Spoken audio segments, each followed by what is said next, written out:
शहीदों की चिताओं पर लगेगी हर वर्ष मेला। वतन पर मरने वालों की बाकी यही निशान होगी। आज का ये आयोजन इस वार्ड के अध्यक्ष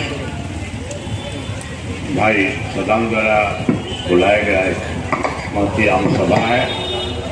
उद्देश्य है आपसे निवेदन करना कि आप सभी लोग उन शहीदों की याद में 21 तारीख को शहीद मीनार चले।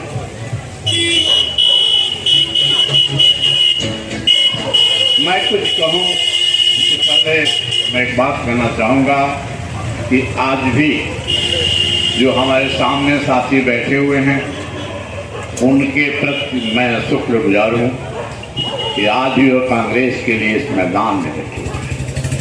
साथ में हमारे साथीगण विशेषकर भाई पंकज बहुत दिनों से कांग्रेस की लड़ाई लड़ता आया है और भविष्य में भी लड़ेगा। ये जो क्षेत्र है आपका एक किला बागान क्षेत्र कांग्रेस का गढ़, किंतु आज से ऐसा खेला दोहराया गया कि बहुत दिन से कभी सीपीएम था और अभी टीएमसी। ये सभा शहीदों की याद में बुलाई गई है, इसलिए ऐसे लोगों का नाम लेकर उन शहीदों का मैं अपमान करना नहीं चाहता।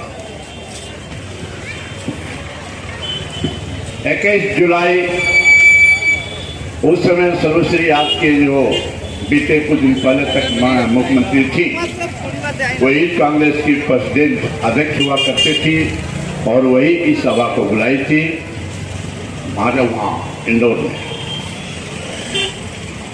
जब युवा कांग्रेस के लड़के जाने लगे इतनी भीड़ हुई कि मालूम पड़ा कि राइटर्स को ये लोग घेर लेंगे और राइटर्स को जला देंगे या फेंक देंगे। तब आज ममता दीदी के मंत्रिमंडल में मंत्री हैं, वे उन युवकों को मारने का आदेश दिए थे, गोली चलाने का आदेश दिए थे और उस गोली से 13 हमारे कांग्रेस के युवक शहीद। ममता बनर्जी उस समय टीएमसी नहीं करती रही। आपको ध्यान देने का बात है किस तरह मैंने कब्जा किया जाता है। कुछ लोग जमीनी कब्जा करते हैं, नेता लोग आंदोलन को कब्जा कर लेते हैं। ममता बनर्जी स्वयं कांग्रेस में थी और जो युवक आए थे आंदोलन में वह सब कांग्रेसी युवक थे, गोली खाए मारे गए। मैं उस आंदोलन में भी शरीक हुआ था और हम लोग चूंकि कलकत्ता बड़ा बाजार के रहने वाले हैं, उस समय जो हावड़ा से पता नहीं किस जिला से युवक जो आए थे उनसे कुछ लोग कह रहे थे जासना रे गोली चलছে, बोलवा दो चल तो देखा जाए। ये करते हैं पार्टी की जज्बा और उसमें गोली खाए तो खाए। अब आता बात क्यों गोली क्यों खाए कांग्रेसी लड़का मरे थे, उस समय कांग्रेसी थे, किंतु उन शहीदों को भी हाईजेक कर लिया गया और दीदी उस दिन लगी अपने जज्बा दिखाने, भीड़ दिखाने, जुटाने। जो भी हो, हम कांग्रेस उस समय इस औकात में नहीं थे कि उसका हम विरोध करें, उनसे लड़ें और कहें कि आपका ये ड्रामा नहीं चले। और आज जब मौका मिला है तब सब कांग्रेसी जो जहां पर है ताल ठोक रहा है कि नहीं नहीं इस बार दीदी को दिखाना है। हम लोग यह कहने आए हैं कि आप अगर डरेंगे, आप कहीं मिलकर चलेंगे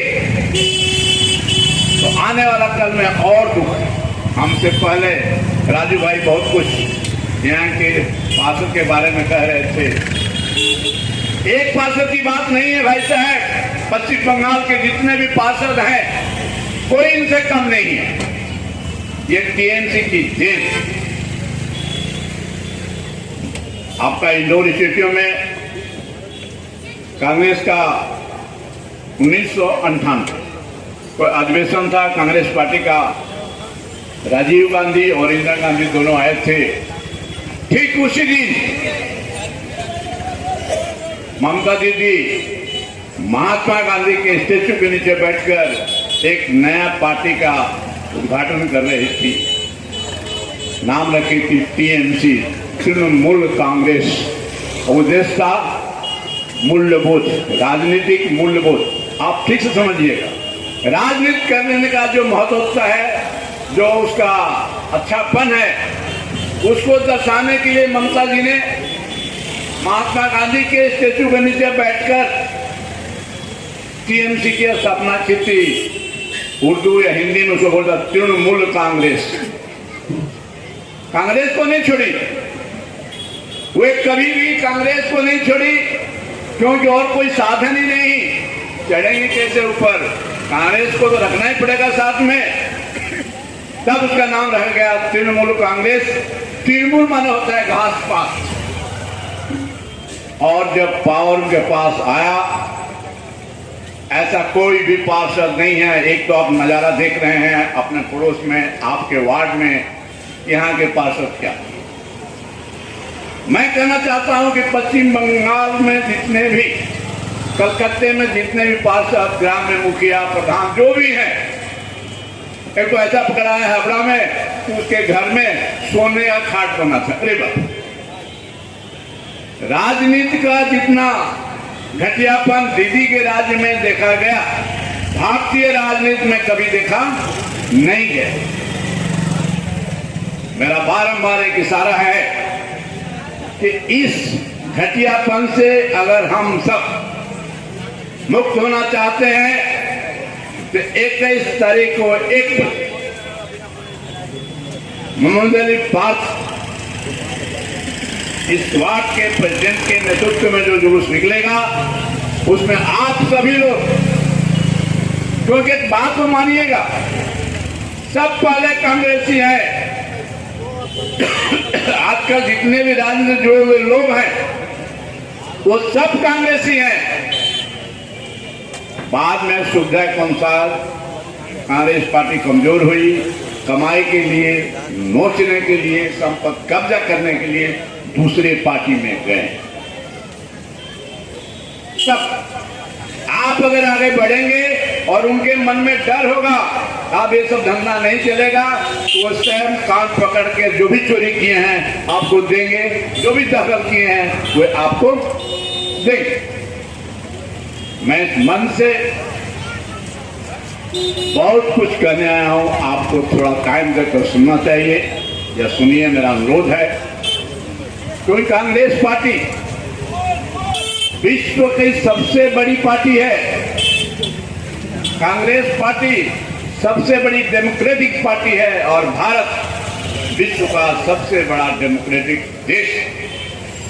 भारतीय जब संविधान बना था उस समय बीजेपी वाला कोई नहीं था, टीएमसी के भी जो दाल हैं या जो भी सब कह लीजिए वो कोई नहीं थे। हमारे ही कांग्रेसी पूर्वज भारत के संविधान का निर्माण किए या निर्माण करने को आदेश। अगर ऐसा न होता तो आज भी चीन में कोई इलेक्शन नहीं होता भाई साहब, रसिया में कोई इलेक्शन नहीं होता, बहुत से विश्व के देश है जहां कोई चुनाव नहीं होता। तो ये कहीं न कहीं कांग्रेस करने वालों का बलिदान का प्रतीक। हम चाहे जितने बड़े नेता हो, जितने बड़े मंत्री हो, हमारे मन में डर रहता है कि 5 साल बाद एक चुनाव आने वाला है, अगर गड़बड़ करेंगे तो लोग हमें छोड़ेंगे नहीं। किंतु 11 साल से देखा गया कि वे पार्षद डरते नहीं है, वे मंत्री डरते नहीं है।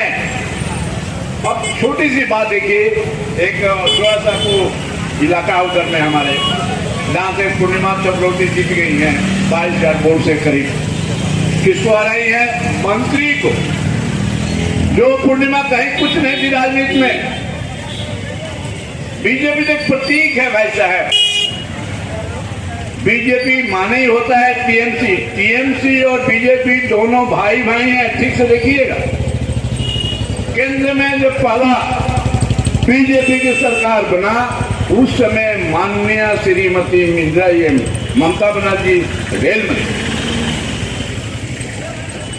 ये लोग जो भी लड़ाई लड़ते हैं, छोटी सी बात, दीदी का भाषण ठीक से सुनिएगा, आपको मालूम पड़ेगा कि बीजेपी का हेडमास्टर वॉइस, वो जानबूझ को देखी है कि अब मेरा चलने को नहीं है तो बीजेपी को बुलाया जाए। और हमसे पहले शायद प्रेसिडेंट साहब या हमारे कोई साथी कह रहा था कि भारत में कांग्रेस ही चलेगा, दूसरी पार्टी नहीं। इसके बारे में मुझको एक बात कहना है, भारतीय संविधान के तहत जो राजनीतिक दल, जैसे मेरे कांग्रेस पार्टी है, हमारा पार्टी का भी एक संविधान है, संविधानहीन पार्टी नहीं है। वो संविधान है कि हम सोशलिस्ट पैटर्न ऑफ सोसाइटी की स्थापना करेंगे। कांग्रेस चाहती है समाज में जितने भी लोग हैं उनके मंगल के लिए हम काम करेंगे। सोशलिस्ट पैटर्न ऑफ सोसाइटी की स्थापना करना ये कांग्रेस का कर्तव्य है, इसका अपना संविधान है। बहुत से ऐसे दल हैं, जैसे हम लोग बार बार बीजेपी कर रहे हैं, इसके बारे में एक मिनट में कहना चाहूंगा। ये बीजेपी शुरू में राम राज्य परिषद इसका नाम था, आप लोग शायद लोग नहीं जानते होंगे, इसका नाम था राम राज्य परिषद। ये फिर जनसंघ, ऐसे नाम बदलते, जनता पार्टी नाम बदलते बदलते आजकल बनी है भारतीय जनता। इसका कोई अपना सिद्धांत नहीं है, ठीक से आप देखिएगा, पढ़िएगा, सुनिएगा कि मैं गलत कहता हूं या सही कहता हूं। शुरू से ही धर्म का सहारा लेकर ये पार्टी राजनीति करते आई है। जबकि भारत जब स्वतंत्र हुआ, हमारे जो उस समय जो नेता थे वो एक आवाज उठाए थे, वो एक बात कहे थे, हम नहीं चाहते हैं कि हिंदुस्तान बटे, पाकिस्तान अलग बने, किंतु अगर बनता है उस समय भी अगर जो मुस्लिम चाहते हो भारत में रहना, वो भारत में रह सकते हैं और उनको भी वही अधिकार होगा जो एक हिंदू को हुआ। ये कांग्रेस पार्टी करती है, दूसरा दल नहीं करता। इसलिए कोई कांग्रेसी नेता कभी भी मुस्लिम के खिलाफ एक आवाज नहीं उठा सकता। अगर वो कांग्रेस करता है तब अच्छे बुरे की बात है, तो क्या हिंदू में चोर नहीं है? अच्छे बुरे की बात है तो क्या हिंदू में डाकू डकैत नहीं है? उसके लिए संविधान है, वो बहुत बड़ी बात नहीं है। हमें क्या करना है? हमें करना है कि उन चीजों को हम लोग ठीक से सोचे और समझे। ये सोचने समझने की बात है। वे तो लुटेरे हैं, आते हैं लुट के जाते हैं, कभी नाम कुछ और होता है, कभी नाम कुछ और होगा, आते और जाते रहेंगे। आपको ध्यान रखना होगा, जो कांग्रेस करते हैं उनको भी ध्यान रखना होगा कि हमारा संविधान क्या है, हमारे नेता क्या कहे हैं, हम क्या कह रहे हैं। कहीं कहीं बिजली तो नहीं हो रहे हैं, पावर तो भाई आता जाता रहता है। यहाँ सीपीएम को भी हम लोग देखा था, हम लोग यहाँ सीपीएम को भी देखा था, बीजेपी को भी देख रहे हैं, टीएमसी को भी देखा। ये सब आता जाता रहेगा। आपको अपने सिद्धांत पर सटीक रहना है।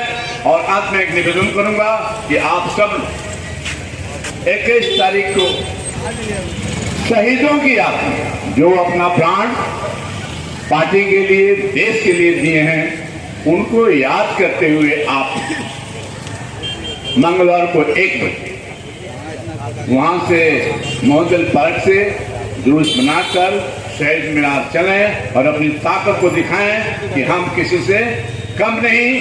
अब आप लोगों की मनमानी चलने वाली नहीं है। इसी के साथ हमारा माइक्रोफोन से हुए सभी लोग जो आवाज सुन रहे हैं, माँ बहन भाई छात्र युवक श्रमिक, सबको प्रणाम और सबसे अच्छी बात, जय हिंद जय भारत।